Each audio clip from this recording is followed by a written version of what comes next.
Pancasila. Satu, ketuhanan yang Maha Esa. 2. Kemanusiaan yang adil dan beradab. 3. Persatuan Indonesia. 4. Kerakyatan yang dipimpin oleh hikmat kebijaksanaan dalam permusyawaratan perwakilan. 5. Keadilan sosial bagi seluruh rakyat Indonesia.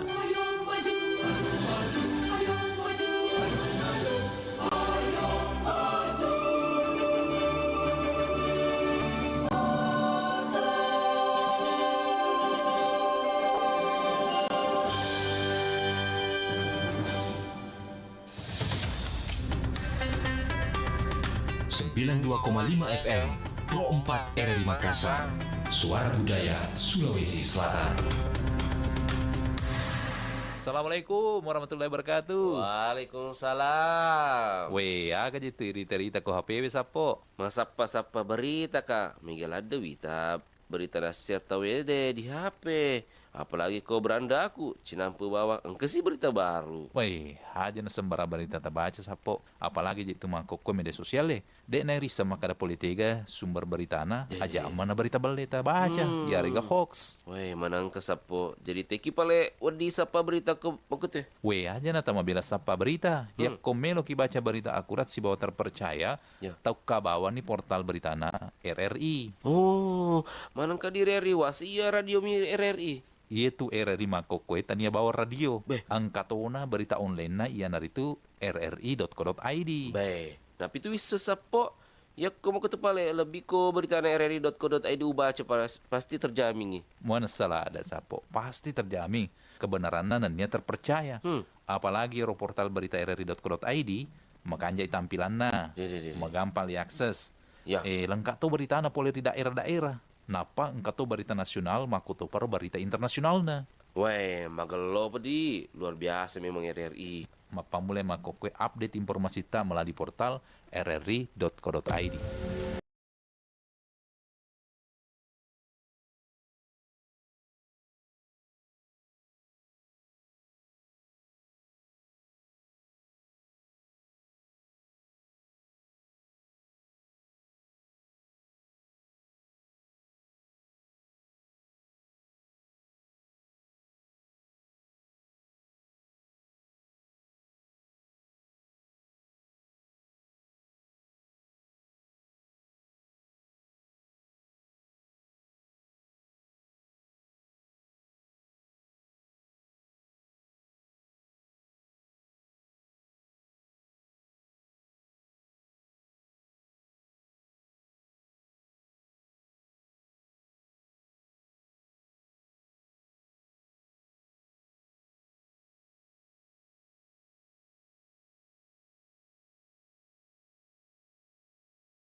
bernama Puja Mandala.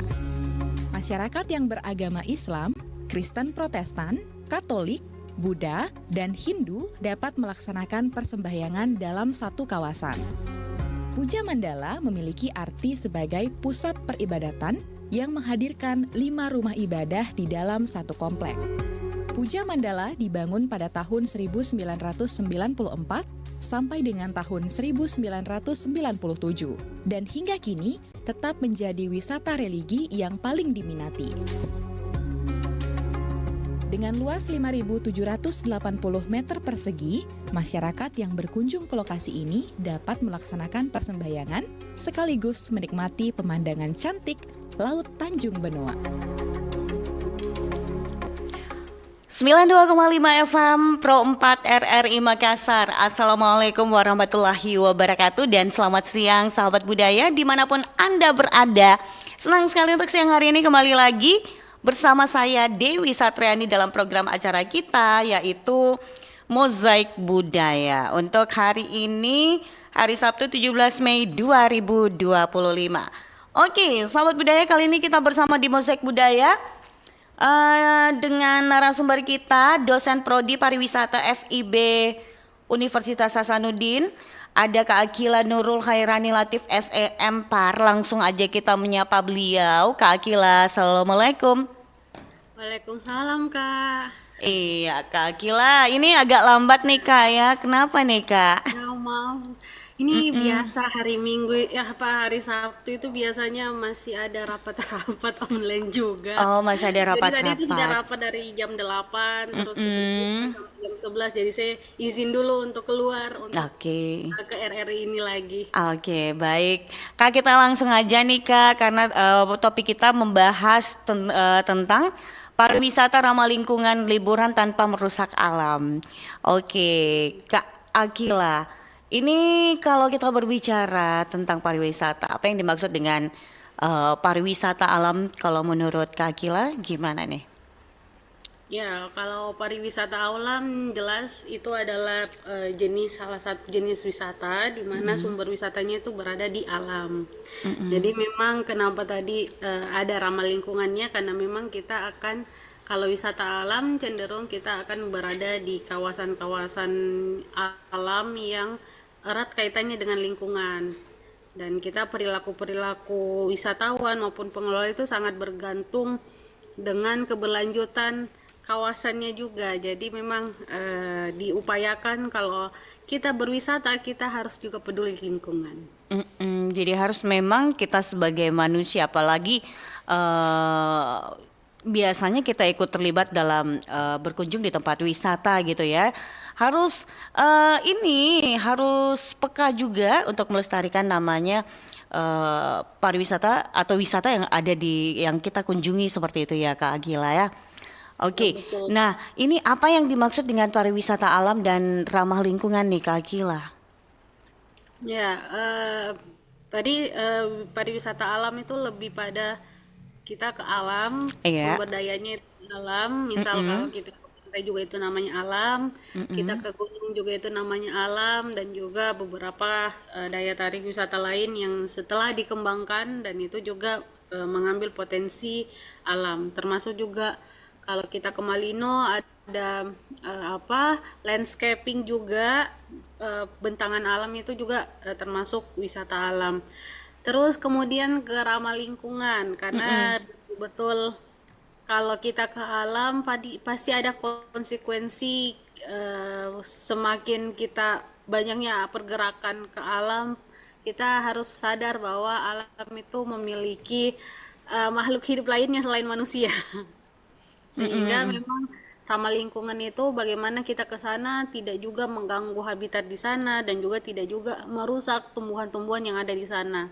Karena kan biasanya kita ya kadang-kadang beberapa perilaku wisatawan itu yang kurang baik itu ya salah satunya merusak kawasan, entah itu membuang sampah sembarangan, entah itu memetik atau menginjak tumbuhan-tumbuhan yang memang bukan ilalang dan sebagainya. Itu kan juga salah satu tindakan yang kurang ramah lingkungan seperti itu. Oke, nah ini langkah-langkah apa saja yang perlu dilakukan pariwisata alam dan ramah lingkungan? Iya. Oke, kita ulangi langkah-langkah apa saja yang perlu dilakukan pariwisata alam dan ramah lingkungan nih. Kalau dalam hal ini sebenarnya kita sudah mengenal, kalau di dunia pariwisata kita mengenal konsep pariwisata berkelanjutan, begitupun juga ekowisata. Yang kedua hal ini sama-sama menggaungkan bagaimana kita berwisata tapi kita juga punya wawasan alam, kita juga punya awareness atau kesadaran kita terkait dengan ramah lingkungan. Jangan sampai itu berlaku bukan saja wisatawan tapi pengelola juga. Jadi ramah lingkungan itu bukan saja ditekankan pada wisatawan harus menjaga lingkungan, tapi kita harus sadar juga bukan saja wisatawan yang kadang-kadang merusak, tapi bisa juga pengelola, bisa juga masyarakat. Makanya kita dengan adanya wawasan lingkungan itu kita berbaur, kita benar-benar ingin berwisata. Ini kawasan wisata kita ini inginnya juga berkelanjutan beberapa tahun ke depan atau puluhan tahun ke depan masih bisa dinikmati. Makanya kita bekerja sama untuk tidak merusak lingkungan. Iya. Dengan upaya-upaya tindakan-tindakan yang disarankan untuk melakukan di sana. Makanya biasanya kalau kalau pengelola apalagi di kawasan wisata biasanya mereka memang dianjurkan untuk membuat tata tertib. Iya. Baik itu pegawai maupun wisatawan seperti itu. Iya, betul. Karena kalau kita lihat ini para wisatawan biasanya dia biasa kurang menyadari untuk membuang sampah sembarangan yang bisa merusak, misalkan ya membuang sampah di di perairan gitu, banyak air di situ dia buang sampah di situ. Itu kan salah satu yang menghambat juga atau merusak yang namanya lingkungan di tempat wisata ya Kak Akila ya. Ya betul Kak. Oke. Nah, adakah contoh dari pariwisata yang tidak ramah terhadap lingkungan saat berwisata nih Kak Akila? Sebenarnya contoh itu sebenarnya banyak, dalam artian sampai saat ini pun banyak juga wisatawan akhirnya kalau tidak ada tempat sampah atau melihat tumpukan sampah biasanya langsung dibuang di situ, padahal kita belum tahu ini memang tempat sampah atau bukan. Ada juga yang karena kan beberapa di Jawa itu sudah menerapkan sistem kalau umpamanya menghitung potensi sampah yang akan dibawa wisatawan ke lokasi wisata, dan itu juga akan dihitung pas pulangnya. Jadi kayak betul-betul mereka pengelola itu sangat ketat untuk melihat misal kayak kita bawa snack berapa snacknya. Jadi itu nanti akan dihitung juga pas pulang. Jadi kelihatan jangan sampai di sana mereka membawa sampah, atau minimal mereka make sure bahwa sampah-sampah yang sudah mereka bawa itu terbuang sesuai dengan tempatnya. Dan kalau di Jawa itu lebih advance lagi karena kan mereka banyak sudah mendapatkan penghasilan dari bank sampah, jadi mereka awareness terkait dengan sampah itu sangat tinggi, sehingga pemilihan sampah organik, plastik dan lain-lainnya itu sudah terpisahkan dengan baik, sehingga bisa didaur ulang dan dimanfaatkan, dan akhirnya itu juga bisa menjadi pendapatan desa atau BUMDes itu sendiri. Nah, ini kalau di Sulawesi Selatan secara umum ini mungkin ada, tapi hanya masih sebagian kecil. Pengelolaan itu masih digalakkan, masih sebagian kecil. Kita umumnya masih istilahnya lebih pemulung yang mengumpulkan, bukan suatu organisasi. Tapi ada beberapa kalau hotel, saya tahu beberapa hotel itu yang memang sudah awareness terkait dengan pengelolaan limbahnya. Itu juga salah satu upaya mereka bagaimana hotel itu bisa berkesinambungan dan bisa juga menyenangkan wisatawannya itu, kayak gitu.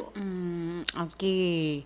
Tantangan dan solusi yang dihadapi dalam menjaga alam sambil berwisata, seperti apa tantangannya nih Kak Akila? Kalau tantangannya sebenarnya perilaku, karena memang kita sebagian walaupun sebenarnya kita selalu menggaungkan jangan buang sampah jangan buang sampah di sembarang tempat, tapi Iya. nyatanya memang sampai sekarang pun tidak dipungkiri tindakan itu masih ada. Iya, iya, Makanya iya. makanya saya yang dibutuhkan ramah lingkungan itu sebenarnya sikap yang berubah, dalam artian sadar bahwa kita di kawasan wisata, sadar kita terpesona dengan keindahan alam, tapi sadar juga jangan sampai apa yang kita buat di sana itu bisa merusak dan akhirnya kekaguman kita dengan alam itu juga rusak juga. Tuh.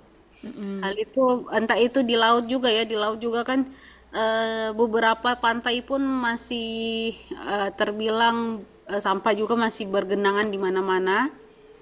Ada beberapa titik juga masih kelihatan sampahnya, walaupun memang kalau di laut itu tidak bisa juga dipungkiri sampah juga ada namanya sampah kiriman, Iya, betul. sampah musiman, tapi setidaknya di kawasan-kawasan daratannya tuh minimal lah sampahnya itu bisa terakomodir kayak gitu. Itu sih Iya. sebenarnya kalau untuk bagi wisatawan ya, perubahan sikap sadar terkait dengan sampah itu sangat penting sih.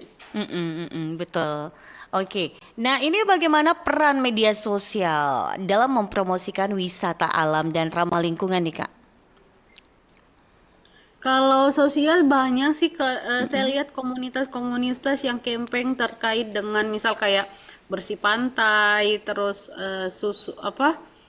daur ulang sampah, begitu juga beberapa pengabdian-pengabdian, entah itu dari tingkat jenjang SMA, jenjang kuliah, bahkan universitas juga sedikit banyak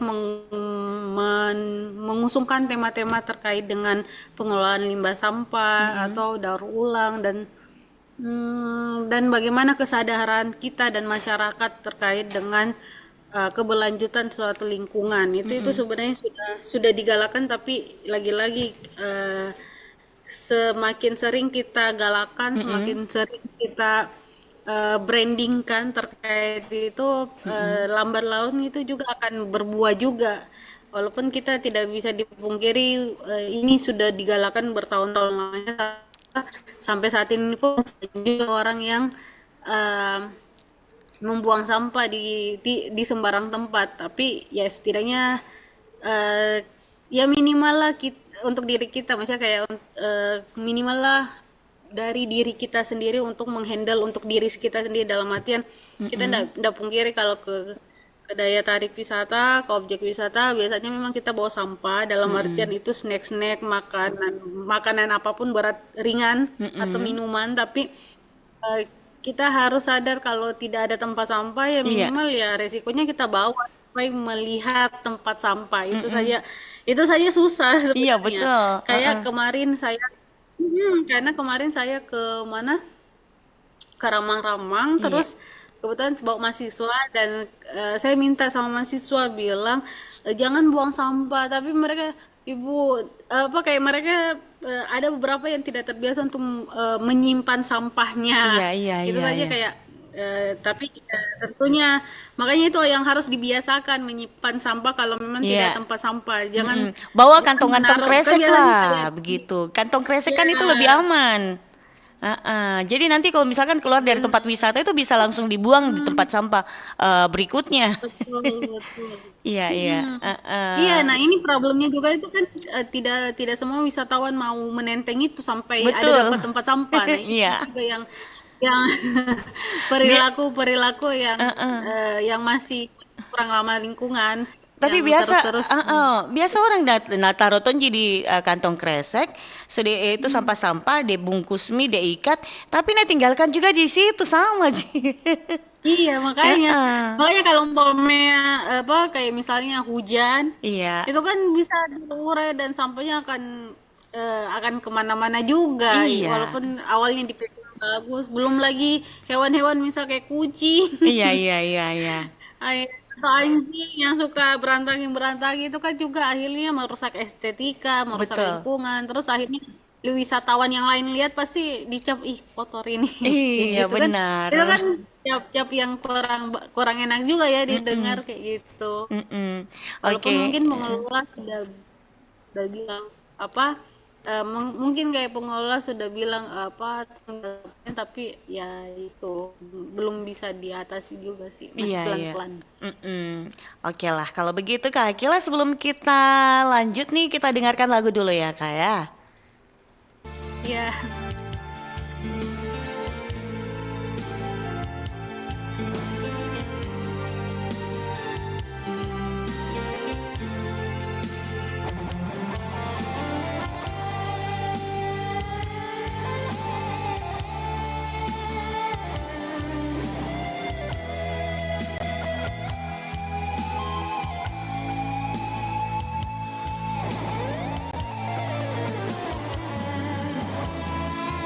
Seraji bawang tagana ruan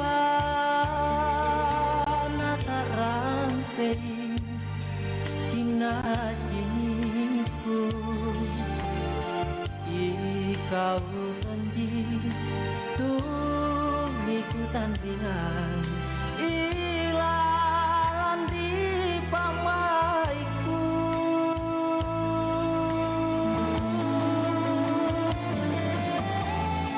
Mana majai bunga saruni bau rasana bunga birae Kukana tenja kurang sanrapanmu taman layu prihatinku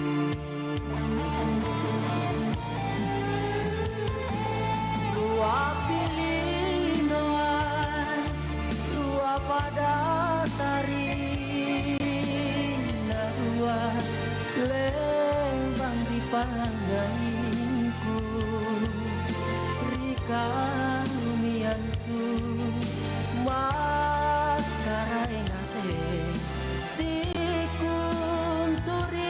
talasaku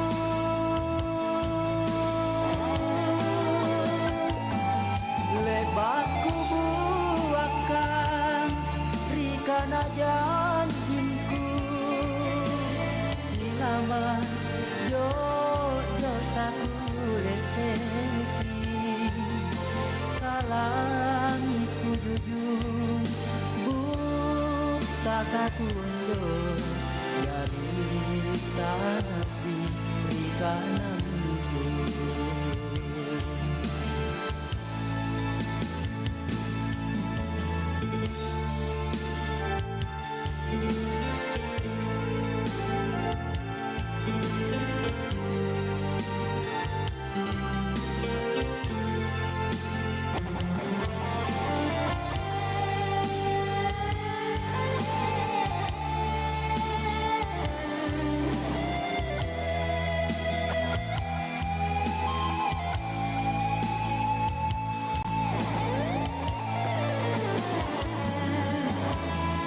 Mana majai bunga saruni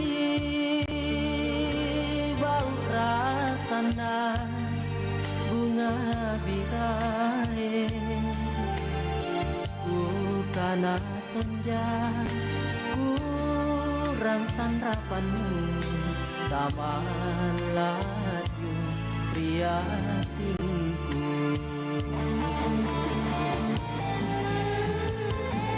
Tua pilinoan, tua pada tari narua lembang di panggainku Rika umiantu makarai ngase sikunturi talasaku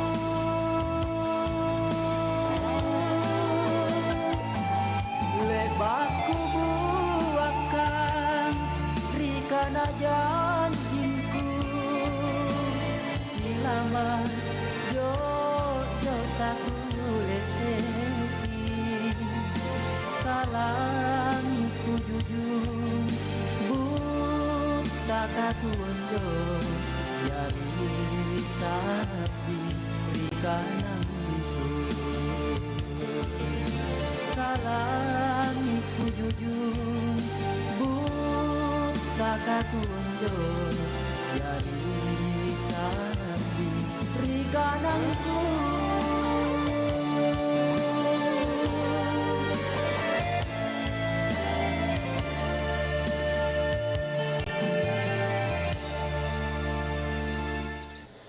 Aduh, ternyata nggak bener ya info ini. Mana aku udah share link ke grup lagi. Hapus aja deh. Semoga aja belum ada yang lihat. Kenapa sih? Pagi-pagi udah ribet. Ini nih, tadi aku share link berita ke grup, tapi ternyata beritanya hoax. Kan jadi nggak enak. Makanya, kalau mau share berita, cari sumber yang bener dong. Jangan portal sembarangan. Kalau aku sih referensinya ini nih, rri.co.id. Infonya lengkap, ada berita update tentang Jakarta, Nusantara dan dunia. Dan yang terpenting, berita-beritanya dijamin bener dan bukan hoax. Apa tadi? rri.co.id? Wah, iya nih, lengkap ya infonya. Ada juga berita foto, video, infografis, dan bisa sambil streaming RRI juga. Wah, mantep sih ini. Pokoknya update berita tentang daerah kita yang benar alias anti-hoax ya di rri.co.id. rri.co.id, sumber terpercaya dan teraktual. Iya, aku salah dan aku minta maaf. Udah. Loh, kayak gitu nggak cara minta maaf? Terus harus gimana lagi? Agi tahe, burukku, anakku naburju. Dengar ya, bukan tentang apa yang akan kau katakan, akan tetapi bagaimana caramu mengatakan. Kata sayang pun yang kau katakan, tapi kalau kau bentakkannya cara penyampaiannya, percuma itu buruh. Itu dapat buruh. Iya sih, Pak. Aku salah, Pak. Aku minta maaf ya, Pak. Aku benar-benar minta maaf ya, Pak. Gitu kan enak dengarnya.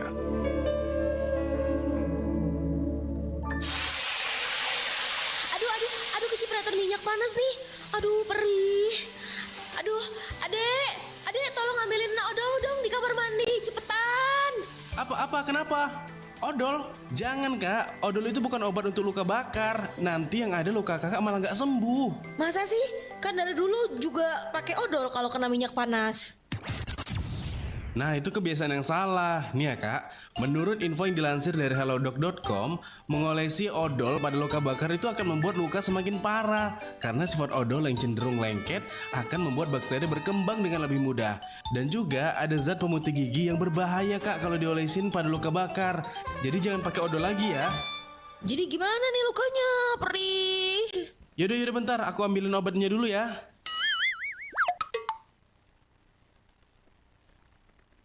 Sembilan 92,5 FM Pro 4 RRI Makassar. Masih dalam program acara kita, yaitu acara Mosaik Budaya, Sahabat Budaya. Ini terkait dengan pariwisata ramah lingkungan, lingkungan tanpa merusak alam. Oke, Kak Akila ini masih semangat ini Kak Akila? Masih dong. Alhamdulillah. Oke, Kak Akila, kita lanjut lagi ya.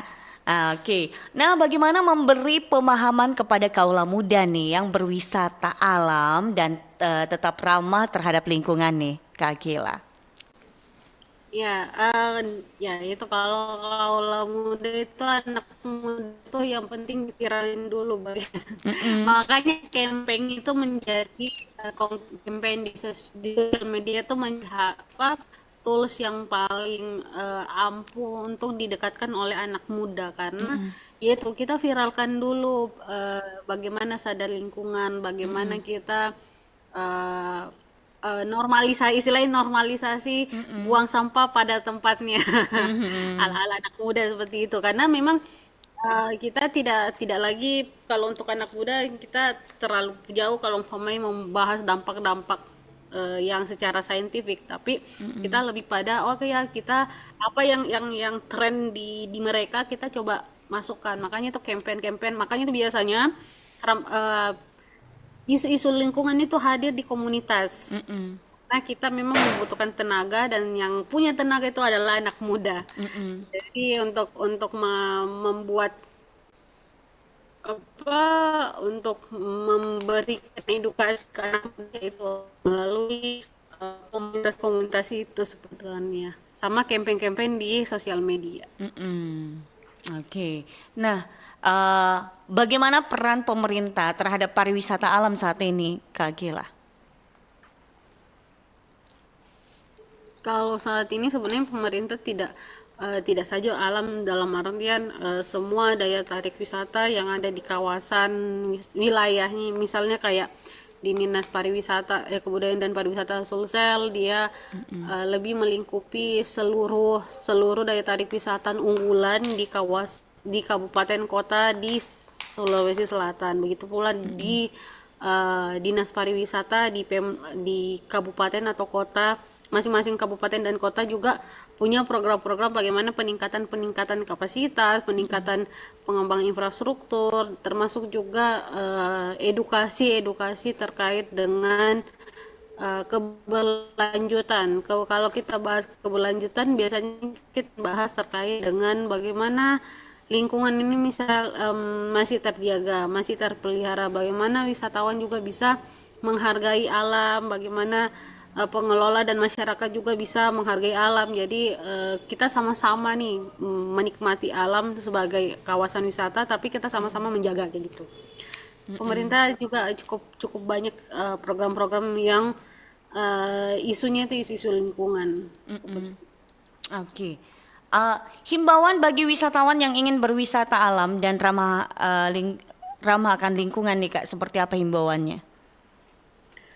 Himbauan lebih pada kesadaran sih, lagi-lagi kesadaran, karena memang ini untuk isu-isu lingkungan, terutama hal yang paling sederhana yaitu membuang sampah pada tempatnya, itu adalah lagi-lagi kalau bukan habitat kita, kebiasaan kita untuk membuang sampah pada tempatnya, itu juga akan mempengaruhi. Jadi kalau memang